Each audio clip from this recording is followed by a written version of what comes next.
பந்தம் டிவி நேயர்களுக்கு வணக்கம். இன்னைக்கு நம்ம பதிவில் பார்க்க போகிறது எல்லாருடைய மதிப்பும் மரியாதையும் பெற்ற ஒரு மாமனிதரை. அவர் வேறு யாரும் இல்லைங்க, 98ஆம் பிறந்த நாளை கொண்டாட போகும் டாக்டர் ஹெச்வி ஹண்டே அவர்கள் தான். டாக்டர் ஹெச்வி ஹண்டே அவர்கள் 1927ஆம் வருஷம் கோயம்புத்தூரில் நவம்பர் 28ஆம் தேதி பிறந்தார். அவர் பள்ளி காலங்களில் கோயம்புத்தூரிலும் நெல்லூரிலும் படித்தார். நெல்லூரில் படிக்கும்பொழுது அவருக்கு சுவாமி சாய்பாபாவுடைய நட்பு கிடைத்தது. பள்ளி முடித்து கல்லூரிக்காக மங்களூர் சென்றபோது 1942 மகாத்மா காந்தி அவர்கள் குவிட் இந்தியா, வெள்ளையனே வெளியேறுன்ற போராட்டத்தை அறிவித்தார். அந்த போராட்டத்தில் டாக்டர் ஹண்டே அவர்கள் 15 வயது சிறுவனாக தலைமையேற்று வெற்றிகரமாக நடத்தினார். இது ஒரு சாதனை. பிறகு 1945ஆம் வருஷம் சென்னைக்கு வந்து கீழ்ப்பாக்கம் மருத்துவக் கல்லூரியில் பயின்று 1950ஆவது வருஷம் மருத்துவராக தேர்ச்சி பெற்றார். 1950 அவருடைய மருத்துவ சேவையை ஷெனாய் நகரில் தொடங்கினார். அன்றிலிருந்து இன்று வரை ஏழை எளிய மக்களுக்கு தன் மருத்துவத்தை ஒரு சேவையாகவே அவர் அளித்து கொண்டிருக்கிறார். ஆகையால் டாக்டர் ஹண்டே அவர்களை ஒரு சிறந்த சமூக சேவகராக பார்க்கிறோம். டாக்டர் ஹண்டே அவர்கள் ஒரு பெரிய எழுத்தாளரும் கூட. அவர் நிறைய புத்தகங்களை எழுதி வெளியிட்டிருக்கிறார். அதில் நாம் சிலவற்றை பார்க்க போகிறோம். கம்பராமாயணத்தை தமிழிலிருந்து முழுமையாக ஆங்கிலத்தில் மொழிபெயர்த்து ஒரு புத்தகமாக வெளியிட்டார்.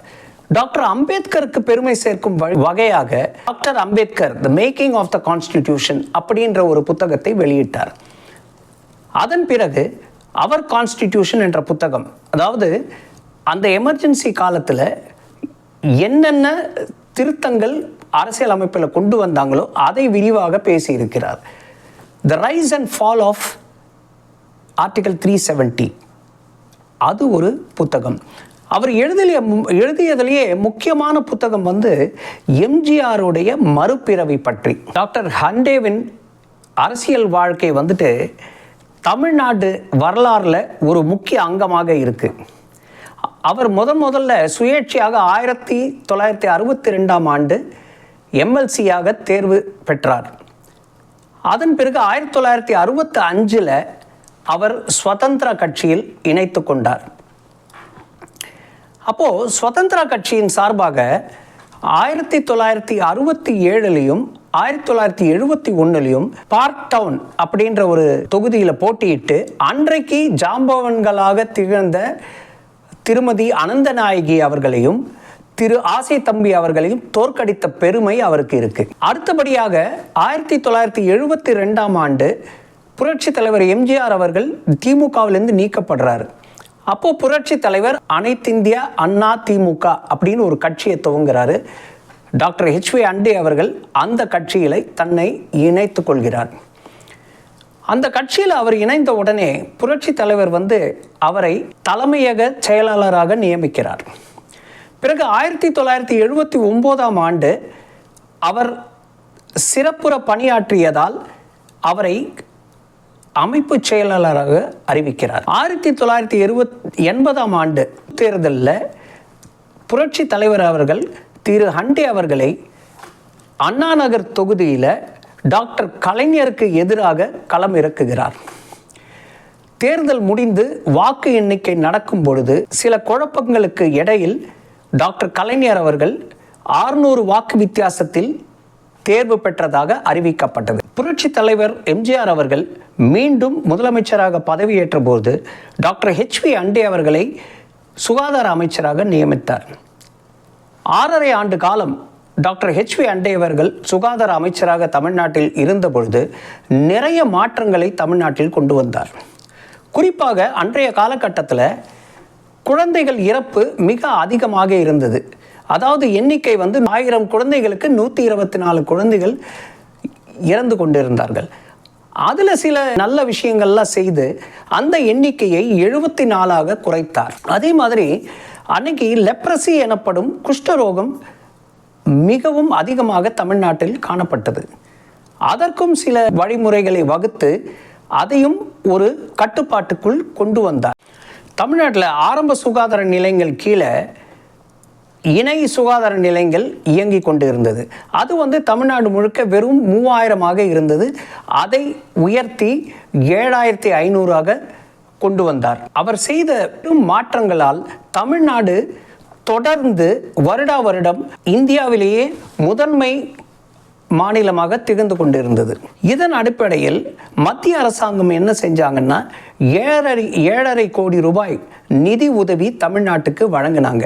அந்த நிதியிலிருந்து தான் நம்ம கீழ்ப்பாக் மருத்துவமனையில் மகப்பேறு கட்டிடம் கட்டப்பட்டது. இந்த சேவையை கருத்தில் கொண்டு அவருக்கு 1985 பிசி ராய் அவார்டு வழங்கி இருக்கிறார்கள். அந்த பிசி ராய் அவார்டு வாங்கிய ஒரே அமைச்சர் இந்தியாவில் டாக்டர் ஹெச்வி அண்டே தான் அப்படின்ற பெருமை அவரை சாரும். 1984 புரட்சி தலைவர் எம்ஜிஆர் அவர்கள் உடல்நிலை குறைந்த பொழுது டாக்டர் ஹெச்வி அண்டே அவர்கள் நண்பர்கள் வாயிலாக புரட்சி தலைவர் அவர்களை புரூக்ளின் மருத்துவமனை அனுப்பி வைத்து அங்கு வெற்றிகரமாக சிகிச்சை எல்லாம் முடித்து மீண்டும் தமிழகத்துக்கு அழைத்து வரப்பட்டார். டாக்டர் ஹெச்வி அண்டே அவர்கள் கொண்டு வந்த மாற்றங்களால் தமிழ்நாடு சுகாதாரத்தில் தலை சிறந்த மாநிலமாக விளங்கியதன் பேரில் அன்றைக்கு இருந்த பிரதமர் திருமதி இந்திரா காந்தி அவர்கள் மற்ற மாநிலங்களிலும் இங்கே என்னெல்லாம் வழிமுறைகள் கடைபிடிக்கிறார்களோ அந்த வழிமுறைகளை மற்ற மாநிலங்களிலும் கடைபிடித்து அங்கு சுகாதாரத்தை மேம்படுத்த வேண்டும் அப்படின்ற ஒரு கருத்தை கூறியிருந்தார். இவ்வாறாக டாக்டர் ஹெச்வி அண்டே அவர்களுடைய திறமையான செயலாற்றலை பார்த்து கட்சிகளை தாண்டி எல்லா தலைவர்களும் அரசியல் தலைவர்களும் டாக்டர் ஹெச்வி அண்டே அவர்களை பாராட்ட ஆரம்பித்தார்கள். அந்த விஷயத்தை இன்னி வரைக்கும் நாம் பார்க்குறோம். அதாவது வருடா வருடம் நவம்பர் 28 டாக்டர் ஹண்டே அவர்களுடைய பிறந்தநாள். அந்த பிறந்த நாள் அன்று கட்சி சார்பின்றி எல்லா தலைவர்களும் எல்லா அரசியல் பிரமுகர்களும் எல்லா முக்கியஸ்தர்களும் வந்து அவரிடத்தில் ஆசி பெற்று வாழ்த்துக்களை கூறி செல்கிறார்கள். இப்படி ஒரு மாமனிதர் நமக்கும் நீண்ட காலத்திற்கு ஆசீர்வதித்து நம்மை வழி நடத்த வேண்டும் அப்படி என்ற வேண்டுகோளில் வாழ்த்துவதற்கு வயதில்லை என்று கூறி டாக்டர் ஹெச்வி அண்டே அவர்களை பிறந்த நாளில் வாழ்த்தி விடைபெறுகிறோம். வணக்கம்.